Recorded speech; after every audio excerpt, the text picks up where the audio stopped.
I'm gonna trust my instincts and close this and welcome you to my favorite thing to do. I really do love it. I love it so much. Every month we get to do this again and anew, and it feels exciting. It feels refreshing. It feels invigorating. It feels like it is reaching the end of what has been an exhausting semester, both for all of us, I'm sure, personally, but also just globally. And it feels like a moment where we get to take a breath and come together and be reminded about what it is we love about this work, which is like space in which to share important ideas with people that we love and trust. And we've built here a community that I'm really quite proud of. And I'm so excited to bring you November's Queer of Color, Trans of Color conversations. I'm thrilled to talk with and about our speaker. But before we do that, I would love to share with you just a little bit about CLAGS as an institution and as a legacy that we would love for you to be a part of. And for that, I would love for you to hear from our executive director, Matt Brim.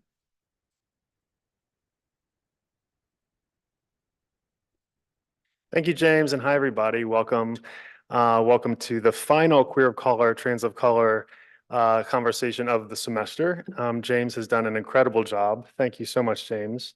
And Lou, welcome. We're so excited to have you here. As James said, I'm Matt Brim. I'm the executive director of CLAGS, the Center for LGBTQ Studies here at the CUNY Graduate Center. In a nutshell, our mission is to bring free public LGBTQ studies to everyone. And in order to do that, in order to be self-sustaining, we actually need help because no one is self-sustaining. And so part of my job is to brag a little bit about the work that CLAGS does, including the incredible work that James has done, and to tell you briefly about CLAGS, and then to ask for your support to help us remain the public institution that we have been since our founding in 1986, and since we became since we came to the Grad Center in 1991. CLAGS is the oldest US based research center for the study of LGBTQ people and places and histories and ideas, and we're so proud of that. We are, as I said, located at the CUNY Graduate Center, and CUNY is the largest public urban university in the country. And we're also proud of the people we serve, the students we serve, the communities that we serve in New York City. If you want to help us in that public mission of bringing free LGBTQ studies to everyone, because everyone deserves it, please go to our website, which is clags.org, and there's a donate button. And when I ask for your donation, that's not the most important thing we need from people. What we need is what you're giving us right now, your attendance and your attention and your thoughtfulness and your ideas, and at the end, your questions for our panelists. But also, if you have $10 or $15 or $20 right now and want to say thank you back to CLAGS and that you want to see more programming like this, we especially cherish donations from people who can't afford to give a lot, but choose to give to CLAGS. And so clags.org, click donate, please. Everybody at home, you're one of our audiences that we can't see, but we know you're out there. And so I ask you especially for your help today. Thanks so much. Lou, thanks again for being here. And James, thanks. All right,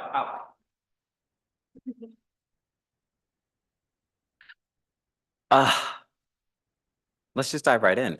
I'm so thrilled for you to share again the work of someone that you are coming to know and love, Lou Cornum. Lou Cornum's an assistant professor of Native American Studies in the Department of Social and Cultural Analysis at NYU.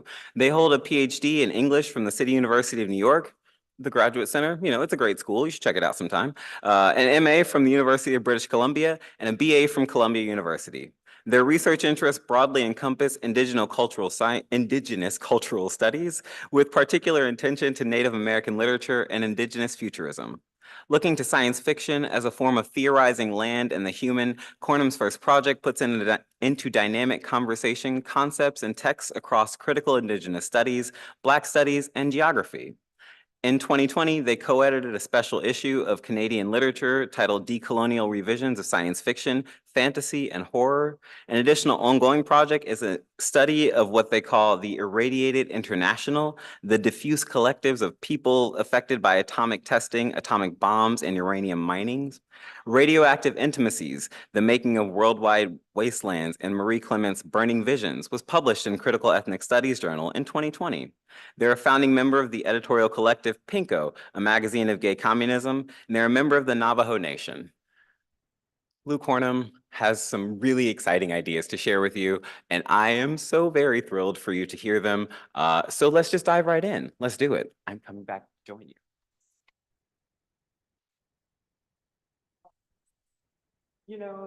Let's just test it out. All the way on. There you go. There we go. All right. Ah, Thank you hello. so much for that introduction, both of you. It's actually it's a bit eerie, but cool to be back in the building. I graduated from the PhD program in 2021, so there was no in-person graduation or defense of the dissertation or anything.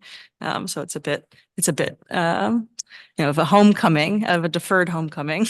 Can we just talk about that for a second? Sure. Tell me about, well, graduating in the pandemic and like the Mm. experience of like what it's been like to re-encounter the graduate center and like higher ed and whatever else. Yeah, I mean it was I was in Berkeley actually when I defended my dissertation, so it just felt like I was in a whole kind of removed world. I'd kind of sequestered myself there to finish writing, and it was still kind of on lockdown, so I was in like double isolation. Because the writing the dissertation, as I'm sure you know, is already a kind of isolating experience. No, you don't say. Um, and so yeah, it was bizarre. I defended on 420. I remember that day. And it was just on the laptop. And so then it was over, and I was a doctor and I closed the laptop. I've never been one for the kind of university ceremonies, but this was the one time where I felt a little bit of a pang of I'm missing out on something in terms of the whole walking with your class and everybody who's graduated. But yeah, what can we do? I have so many questions about that experience because like I had a very different, I went to Ohio State and I graduated, before the pandemic. And so like you graduate like at the shoe and it is the stadium where they play all their games and it's a to-do. And at some level it's too much of a to-do. And so like I wonder about how that experience has shaped the way you think about your relationship to higher education, the kind of work you're interested in, the kind of investment you have. Yeah, yeah. I mean, well, I always feel very attached to CUNY. Less so maybe to the grad center, although, I had amazing relationships here. And actually, a lot of the time that I would spend in this room was as part of the magnet and pipeline programs, which I think have a different name now, or kind of, same, I think, mandate of diversifying the professoriate, which happens, through engagement and mentorship with some of the just most brilliant minds across the CUNY campuses who are interested in perhaps pursuing grad school, which, put me in a funny position as somebody who has seen the difficulties of going through graduate school and unsure of getting a job, the difficulties of that kind of pursuit when you don't come from intergenerational wealth or a kind of even an academic family or background. So it was really special to be a part of that program as a graduate student mentor to undergraduates. And this is where they would have some of their end of year conference or their kind of graduation events. And yeah, that was really meaningful for work to me because it also allowed me to connect to all these different campuses across the city and see what students were doing. And I also taught at Brooklyn College, and that was, I think, some of the best kind of classroom environments I've ever been in, just in terms of, student engagement and discussion, but also the way that it really changed my thinking about certain things. Thinking with students who are coming from the Caribbean, which was a space I was engaging with somewhat theoretically, but really they pushed me to think about sort of the context of the Caribbean for understanding like Blackness and indigeneity together, so just really like took me to different kind of levels of thought, but also of teaching, just what it means to be a teacher in the classroom. So yeah, that was, CUNY's always been a big part of kind of my development as a teacher, but also as a thinker, like kind of coming up within the city. So it was a bit weird then to kind of have the climax to it all happen right on the West Coast, sequestered away And on a laptop, like on a so laptop. far from like the kind of human communities, right? Yeah. That seem like they're the core of what you're interested in. Mhm. Right, which is why I was also very drawn to come back to New York City. And I was very, very lucky to get a job in the city and be able to continue to live here and kind of be in contact with whether the institutions like CUNY or just the people and the places that really like energize me and kind of make me want to continue writing and thinking. Look, selfishly, I will happily just talk for the next hour about your experiences in grad school because like we should commiserate. But this feels like a good segue into let's talk about your work. Mhm. What so I have so many questions and I want to dive in wherever you want to dive in. I've sampled a bit of a lot of your writing and I am so interested in science fiction and I'm so interested in this question about sort of like radioactivity or like that which is sort of like untouchable and I wonder where you see yourself sitting now. What are your most interesting questions and what is it you're working on? Yeah, I was thinking it's kind of ironic or something, the bio, right, that I have, because there's not a real kind of sense from the bio that my work has anything to do with queer studies or queerness, except for the fact that, I'm an editor of this journal. That's a journal of gay communism, Pinko, which I brought along. We'll get there. Yeah. Which is kind of my most prolonged engagement with like thinking queer history, but also the kinds of concepts that queerness and sexuality bring to bear on other issues like capitalism and communism.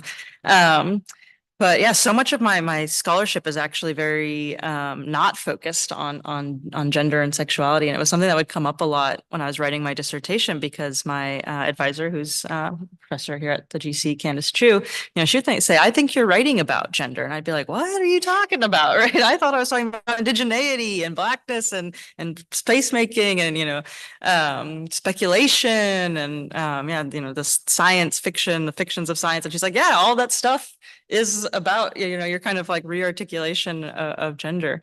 So it was kind of I was always a bit taken aback by that read into my work. But then I have noticed that across like these different areas of interest that I have, whether it be science fiction, whether it be the nuclearity and different issues of nuclearism. There is perhaps something that, if not directly looking at gender and sexuality, is kind of motivated by this sort of like radical undecidability and possibility that I'm trying to like locate in all of these different places, to try to articulate why they're not inevitable or predetermined, but always capable of transformation. And so I think that's trying to kind of work, this the idea of queerness and gender, which is inseparable from my life, but which I've tried to kind of ignore in my scholarship. I'm trying to realize, right, how much more actually entangled they are. I'm going to leave it alone because I have a different question, which Yeah. is talk to me about Pinko. Sure. So, Pinko is the kind of the place where I've had the most prolonged kind of thinking with other queer thinkers, but like thinkers who are really trying to understand like the category of sexuality and sexual difference. But it's also the kind of space that's really important to me because it's an intellectual space that's outside of the academy. There are a lot of, I guess there's two of us who are like working academics in the collective, two and some people who are, kind of have a foot in the academic world. But our work with the magazine is really trying to consciously create something outside of like an academic journal or something that is only kind of available to scholars or people kind of working in the professional realm of knowledge production, and think about why it's meaningful and important for everybody to kind of have access to the history of ideas, but also to the kind of political work of knowledge production, right? That even though it's such a small thing in some ways, putting together a magazine, trying to like organize ourselves around it, and really think seriously about what is gay communism? What happens when you put, these two categories together? Why is that also so exciting to people, enticing to people? Why has that been kind of come up at different periods with different, enthusiasms and projects behind it? And so all of that is a way for me to just sort of stay connected to a political project that I think is really important, right? Gay liberation, which is like also important for my own life, but also to have something that allows me to do like thinking and writing and especially in a collective way that doesn't actually kind of have a lot to do with my professional academic work. I guess I'm wondering, what are the kinds of affordances that allow? Like, what do you see in that space that you can't do in your academic work? I mean, I think in some ways it's just about a kind of loosening in the writing, being able to be a little bit more undisciplined in the actual writing itself. So like the piece in issue 1 that I brought along, Desiring the Tribe, it does come from my kind of research, but it doesn't really fit into any one of my like disciplines necessarily. I mean, it is arguably within the realm of Indigenous studies, but I'm not like doing a close reading of literature. It's much more kind of the expansive essayistic mode that you don't often get in, say, like an academic journal, right? Where you kind of like, here are these like traces. I was looking particularly at the traces of the tribe, the desire for the tribe that we find across different, gay literature, gay social movements, just gay history generally. What are these traces of tribe, and just kind of being able to collect them rather than really like order them as data points, but in the kind of more like organic way, really detailing how I myself had come to encounter these things. So it's just a bit looser, I guess. And there's something in that looseness that allows me to make arguments that I'm actually might be a little bit more reticent to make in an academic journal, because then I'd have to really kind of unpack the analysis behind them, which is, I mean, I think is something worth doing.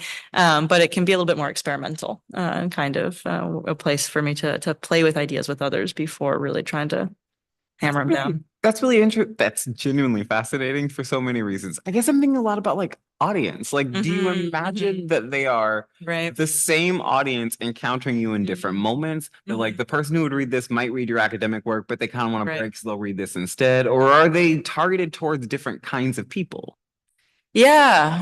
I think that that's always a question I'm wondering, is like, who is my audience or my desired audience, right? And trying not to be like too narcissistic about it, in terms of like, oh, I wish that there was like a whole room of younger me's that I was like reaching, The last will want that.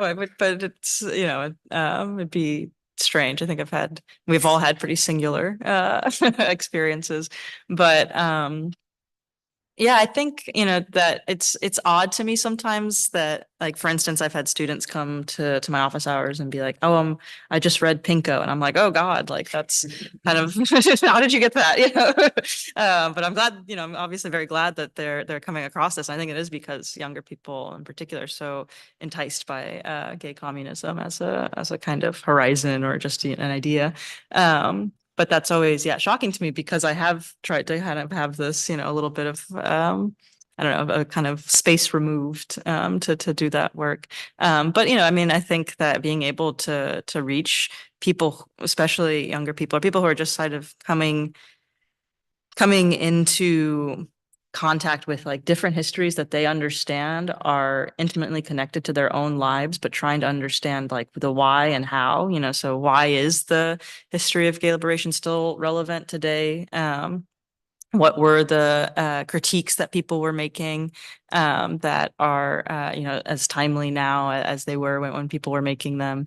And so, yeah, I like to assume an audience that's very curious, but perhaps not expert, which is something that is also kind of necessary for somebody working in Indigenous studies, because so many people are starting from the kind of point of not really knowing much at all, right? Perhaps knowing that there's a history of colonization in the United States, but right, it's always understood as a kind of history. So there's this like reminder always of like, oh, there's still existing Native people, and in fact, it's still existing political claims, right, to land and certain rights.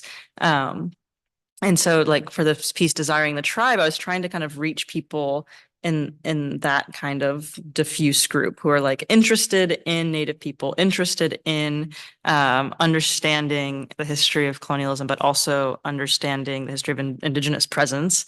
Um, but that I feel like I can kind of intervene at this moment of curiosity and direct them to really concrete, sort of materially based knowledge, because there's such a tendency for people to instead kind of cling on to the image and to the cultural aspects, right? These things that people find kind of transit to authenticity towards, or kind of some other kind of like reassuring feeling. And I think it's important to guide that kind of feeling towards analysis, right? And be like, there's actually a really concrete situation to understand here, and one that it structures your life as much as a Native person's. So that's kind of one audience. And then, I'm using Desiring the Tribe as a kind of example here. The other audience is like, I'm also always writing to other Native people, right? And that's kind of a hard line to walk, is like the group, non-Native folks who don't maybe have a lot of background knowledge and have a lot of feelings and kind of like some intellectual tendencies. And then, this is not all non-Native people. Obviously, some people are non-Native studies, Indigenous studies scholars, or have long been kind of committed to that intellectually and politically. But that's sort of one group. And then the other being like people who I know kind of know the basic premises of what I'm talking about, of like, yes, Native people are still alive. Yes, these are like alternative political entities, not just, sort of cultural remnants of an existing people. And getting kind of lodging, maybe not critiques of how we do things, but trying to offer a different kind of political framing, whether that be, for instance, gay communism, right? Which is something that is not necessarily a wide-held political belief of existing Native political organizations, whether that be tribal nations or just, organizations on a smaller scale. But that I think, that I have something to offer both of these, very diffuse and multitudinous kind of groups. But it can be challenging sometimes when I'm writing, and I'm very, I guess, scared or troubled by the idea of only reaching white audiences or only reaching non-Native audiences, because there is such a demand from those audience for, this kind of the invocation of Native voices, right? There's always a voice, the kind of disembodied Native voice, right? That emanates truth and authenticity. So yeah, that's something that I've struggled with, right? Because you want to be validated, you want to have your work circulate and accepted. And then you're like, well, but why? Yep. Okay. I have to open the floor. I have to open the floor to them.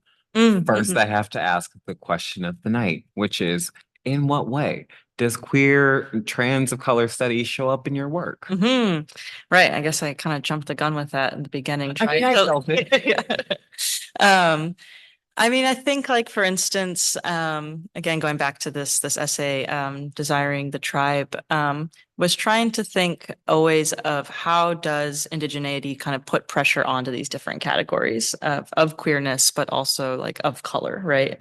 Being a person of color, which is not necessarily something that I was always very comfortable, taking on as a identity or as a identifier, but that others have kind of hailed me into, and I accept that, not only because I come from a mixed family. My father's white, and I grew up, off the reservation, and in a pretty not cultural Navajo household. I always knew that I was Navajo. My family, we do have family on the reservation. We go back and forth to visit them and everything. But my relationship to indigeneity has always been a bit of a complex one. And similarly with queerness, right? I didn't come out until I was in college, which seems like so late now. I have all these undergrad students and they've like already gone through like several gender transitions by the time I've met them. And I'm like, what? Like I just, learned to say that I was gay when I was like a junior, because I was hanging out with a lot of people from Barnard. But yeah, sorry, I'm getting away from the question, but Where we're going. yeah.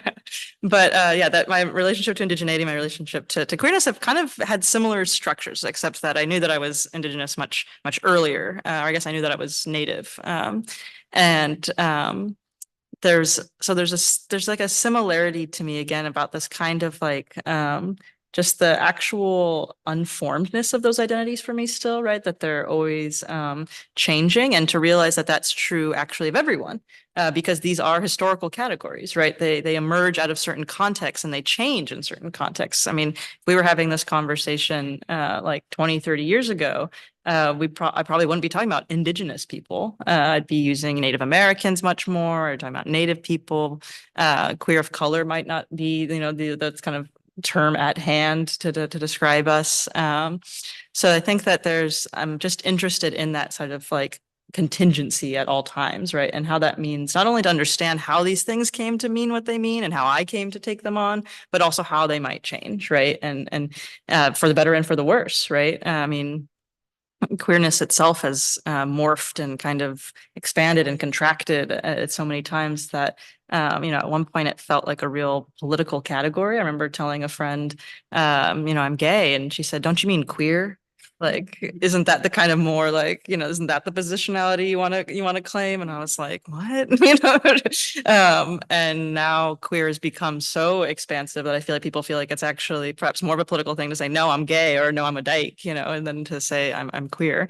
That's just a kind of interesting change that can happen over, the span of not even very much time. And similarly with Indigenous, I'm so curious how different people, it's just so contested, and to understand those contestations. So that's kind of where I'm coming at all these things from, is just like that.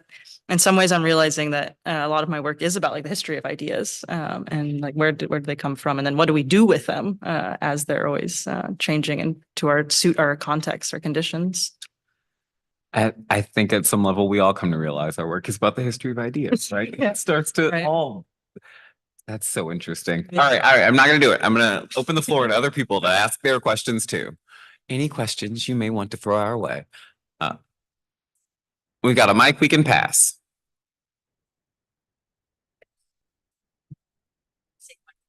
Yeah, that's fine. You can have, I'm allowing this one. Yeah. Any questions? Yes. Hi, thank you so much for your talk. My name is Jade Kai, and I'm in a PhD program, LOL. I'm a PhD candidate at Stony Brook in gender studies, and I do a lot of, I feel like my work overlaps with yours in terms of decolonial feminist studies, indigenous Black studies, and also I do concepts of care. And so perhaps selfishly, I'm going to ask you about work that overlaps with yours. So, how or where do decolonial and indigenous concepts of relationality inform your work? I'm thinking more in terms of the intermeshment between land and body, or human and more than human. I'm just wondering if that is something that you work with theoretically. Sounds like it. So, thank you. Absolutely. We do like one by one. Yeah, sure. Okay, cool. Yeah, absolutely. Something that I was returning to recently, thinking of these kinds of big categories and concepts, was the perennial kind of question of sovereignty for Native studies. And I was returning to a piece by Audra Simpson, Sovereignty of Critique, and thinking of how it's such a challenge to try to really define sovereignty on Indigenous terms, because it is this kind of not sui generis term, right? It's something that is kind of imposed upon the political claims that Native people want to make. And we're always having to kind of use that legibility to try to really just stem off kind of colonial intrusion and attack. But one thing that really struck me within her definition of sovereignty was about it actually describing a kind of bundle of relations rather than a one or two-sided perhaps relationship of domination. And so that is something that I've been trying to think about more as I grapple with the utility of sovereignty. And try not to undermine existing movements in which that is a really important kind of tool in political language. But to really imagine, when that term is used, to think of it as describing an alternative form of relationality, rather than one of kind of real territorial domination over a discrete, bordered area. And so that that kind of approach is something I mean, I feel like it's so hard to talk about like what relationality is because I don't want to do the thing also of only coding it as good, right? Relations are also not all relations are good.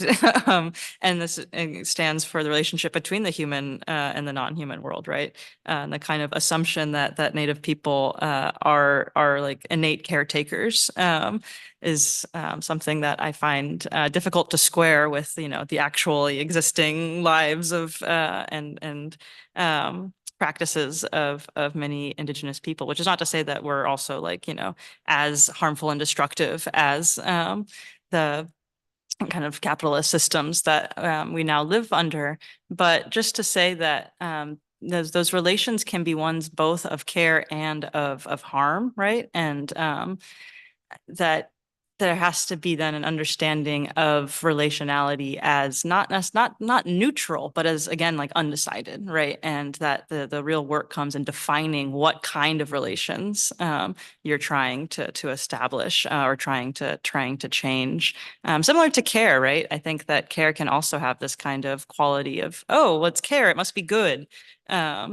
And I haven't actually read this book. Maybe you probably know more about it. It was just came out in Haymarket Books, Care, the latest stage of capitalism, looking at like the expansion of care economies, right? And how care is, we think it's this thing that just, can't be captured and like assigned a kind of crude value, but is actually this thing that's being so commodified and used really as a kind of economy of exploitation in all these ways.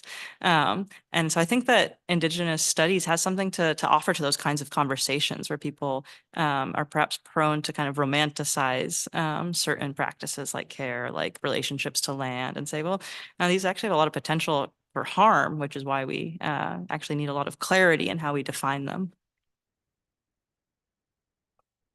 Yeah, no, thanks for the question. It really got me thinking. We have another question in the room. And James, just to alert you, there is a Q&A question up there, and I think you might be the one who needs to pop it open and check. Yeah. Thank you so much. My question is about Pinko, and I'm interested in what kind of collective it is and how the collective works together. And I'm just interested in the aspect of collaboration because we do a lot of this in CLAGS, and we're always just trying to figure out how others collaborate. Yeah. So we started, gosh, when was this published? 2019, November 2019. And it started off really just as an idea from one of the other founding editors, Max Fox, who I knew from a different editorial project, New Inquiry. So we had known each other through that magazine, which was online, and really was just kind of an idea. Like, what I think he had the name before he really had the kind of like structure. I mean, it's an amazing name, and just kind of started reaching out to people like, does this excite you? And got a little group together. And so it's been pretty organic in terms of, reaching out to writers that we thought were interesting that we've come across, and bringing people in, and definitely not without, you know, it's conflicts and ruptures over the, let's see, I guess like almost 5 years now that we've been working together. But I think we are also committed to the kind of uniqueness of having this kind of space. You know, it's called a magazine, but you can tell it's a little bit in between like a magazine and a journal. The second one had a lot more images and was a little bit more glossy. And the third one is available for pre-order now, pinko.online. But you know, over those years, yeah, there's been certainly difficulty, but we're really also committed to just how special it is to exist kind of in this in-between space of something that's a little bit more popularly oriented like a magazine, but then has like really intense kind of um, theoretical essays like a journal would. And so we, you know, we all work together to kind of think about what are going to be those different pieces. We solicit them. And then the kind of most intense thing is that every piece we all read and discuss. And so we'll have like these big meetings, where it took like almost 3 like multiple hour meetings over the summer for issue 3 of just going, you know, there's one head point like editor for each piece, and they'll kind of work with the writer to get it ready. And then when it's ready, we all read it and just go through it like kind of literally sometimes paragraph by paragraph and be like, okay, what did you guys think about this paragraph? Oh, that was an interesting claim. Is there any way that they could move that around? You know, it's like pretty nitty gritty, but I think we find that time together really important. And we've also tried to do some co-writing. Co-writing is really hard. I find it very hard. I think others in other disciplines have an easier time with that. But it's something also that I want to keep trying to do, even though it's like so difficult. Yeah, that's a practice that we want to continue. But I think the real heart of it is those really long meetings of just like breaking down the writing that people have contributed to us and really taking seriously, right, these contributions and wanting to kind of be with the authors and develop their ideas with them, which is a kind of editorial ethos that I'm very into. And I think that, yeah, that we all share, right, that the editor is like as a part of it as the writer. I'm disembodied so that I can ask you a webinar question from Brandy Lewis, who wants to know, first of all, thank you so much for allowing us to join with you today. And with regards to how queer of color and queer theory show up in your work, is there a way in which you see temporality show up in your work, messily while also generatively, perhaps during the research process? Oh, interesting. I hadn't thought about like the temporality of the research process itself. But generally, right, my dissertation was a lot about the category of the future and how Indigenous futurism is, you know, about not only an alternative future from the one that we have now, but also about how that future itself is not always entirely located in the what is to come, but can actually be a kind of return to projects of the past, projects in the kind of broad sense. And so I actually hasn't made it into the bio yet, but I recently had another essay published in History of the Present, which is trying to use Benjamin's philosophy, the theses on the philosophy of history, to kind of understand how Afrofuturism and Indigenous futurism are engaged with this tradition of the oppressed to kind of bring to bear on the emerging future. So that kind of move is one I'm very compelled by. And I hadn't thought about how that actually comes up in my work, except that I am a very non-linear writer. I was thinking about how screwed I would be if we had to use typewriters still, because like my process is like write this paragraph, then write like 3 lines of the conclusion that I know are going to be really good, and then like go into the middle and do something. And that, you know, like it's just so actually sporadic, and I don't really know where things are going to like end up until the end, which is maybe also a kind of recursive style. I've been becoming interested in like recursivity and you know, colonialism as this recursive process. And I feel like I'm always kind of doing that move of like going back to get forward again. I got to go back to get forward again. So that is, I mean, hopefully it's not so chaotic when the piece is done, but it feels like a very chaotic process when it's happening. And I'm like, is this thing ever going to like actually make sense or yeah, come together? Somehow it does. relate to this problem. Yeah. Flash experience. Mhm. And I am also in a disembodied voice. I want to add that you told the anecdote of your writing and your advisor saying that, I think you're writing about gender, right? And so that is a kind of recursivity too, like that maybe could be tied into temporality. It's like you're doing this thing without knowing you're doing it. It's sort of happening simultaneously in the background, and then it emerges at maybe unexpected moments.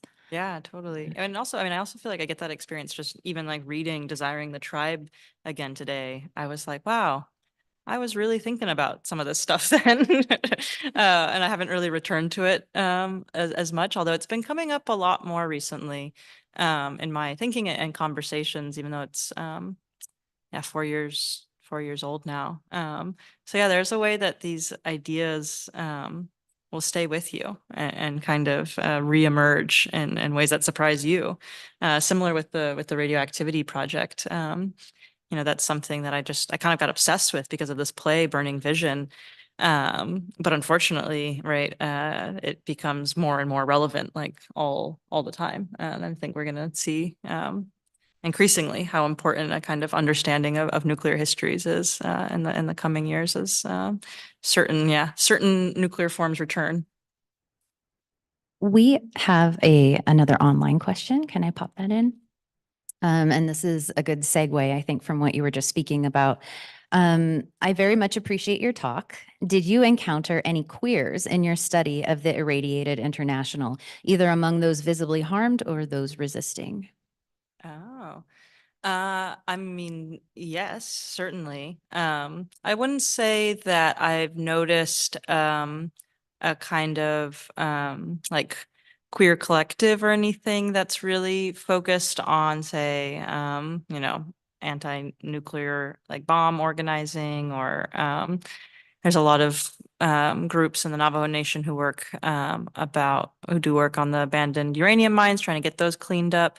But the thing is, I mean, you'll find queer people anywhere, right? And it might not be necessarily the kind of access at which they're always understanding, right, the work that they're engaged in, but they're there, right? Because I think that there is perhaps a tendency for queer Native youth in particular to kind of come into political consciousness quite early on, and we see this with Standing Rock. I was just talking with my students about the Standing Rock movement and how that was really led and animated by the energy of Native youth, many of whom were queer Native youth. And even in the realm of scholarship, I was just at a conference that we organized at NYU, Radioactive Landscapes, and many of the people who came to speak about different nuclear issues that they're working on, whether that be missile silos that are on the reservation or the Fukushima disaster, are themselves queer scholars, right? So yeah, it's never, and maybe it's also because I was organizing it and those are the people I'm drawn to, but I've never had the experience of kind of like looking around a Native political space or kind of any of the spaces that I've been in, been like, where are the queer people, right? They're always there. I haven't necessarily had to look for them.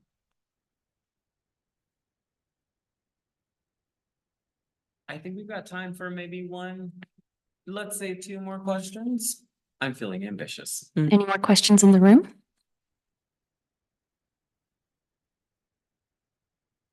Space for me to ask you, what are you working on? You need your mic back here. Oh, Oh, right. take it off. Oh no, you just have such a lovely projecting voice. I know, Notice right? it first. Right. So what I'm working on right now is a book project that kind of developed from the dissertation, has some of the same parts, a lot of the same ideas, some of the same texts, but is a lot more focused on the specific geography of the moon. So its tentative title is Lunar Landings. Haven't quite worked out the part that comes after, everything that will be contained in that. But it's an attempt to pose and then probe this question of, is there land on the moon? And what does it mean for there to be land on the moon? This is kind of something that was interesting to me in the dissertation, just like how science fiction thinks about land.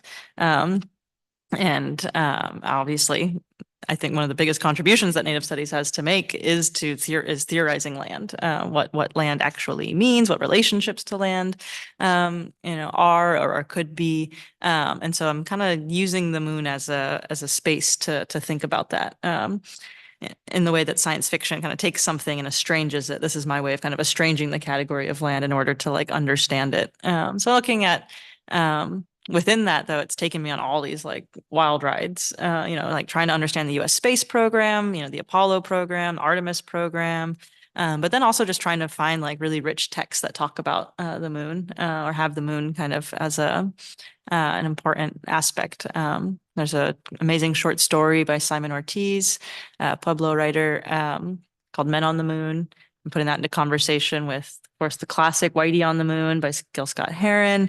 But then kind of going a little bit more. There's one chapter that is very much in the kind of gender and sexuality realm, is a reading of Dahlgren by Samuel Delany. Which, I'm always like going onto the rooftops and being like, read this book, but also like read this book and realize that the character is Cherokee, right? It's like one of his most, maybe infamous works, renowned works as well, of Samuel Delany's. And there's just such little conversation about the fact that the main character of like this sprawling epic is, kind of ambiguously, but explicitly Native.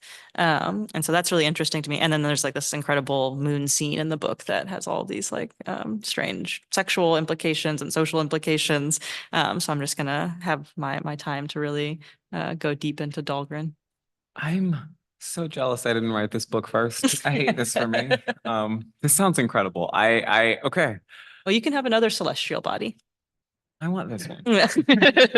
I want there to be space for other people to ask questions they may have, but if you don't have any, I would maybe just love like okay, so you got to give us a reading recommendation. So Oh, Dahlgren is great. Yeah. It's like, yes, of course. What else? What are you reading? What should we be reading?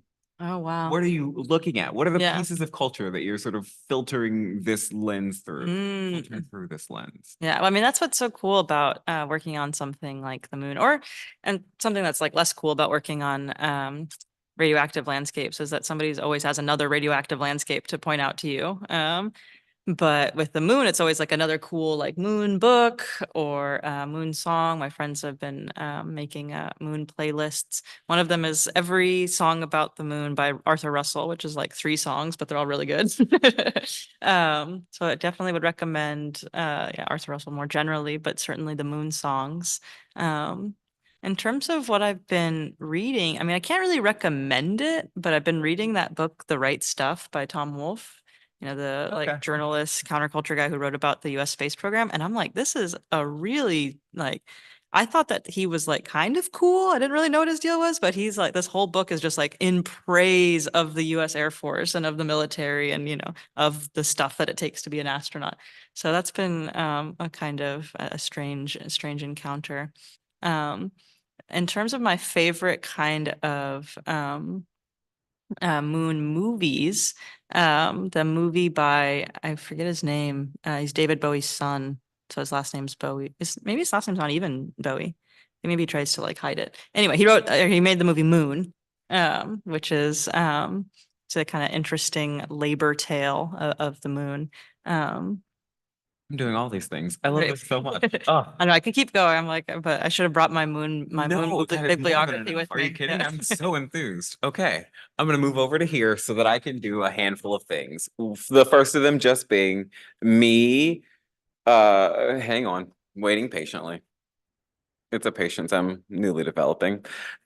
Because I want to be in frame so I'm less of a weirdly disembodied voice. As I say thank you so incredibly much for being here. Thank you for being here. Thank you for letting us be your CUNY grads at our homecoming. You're always welcome in the Clax family. Thank you. You guys, next week is the Kessler. It's our big flagship event. You're going to get to see E. Patrick Johnson doing some really cutting edge thinking, some of that stuff he's really famous for. If you are not registered for this event yet, that's insane. You should go to clags.org right now. You should get signed up. You should come here in person because like we love this event so much we might even feed you. No guarantees, but you have to be here to find out. You can also head to, and this is absolutely an ad, bookshop cornum.org/shop/clags. What do you find there? What you're going to find there is a reading list of all the people we've brought together under the banner of Queer of Color, Trans of Color Conversations. If you want to see the things our thinkers are doing, they're all there. And I would love for you to like check out their books and like check out their other books and see all the incredible stuff they're doing.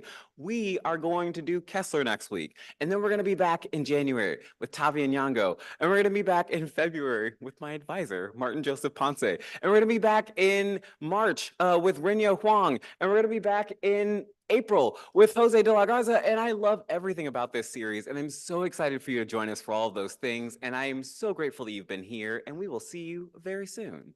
Thank you for being with us.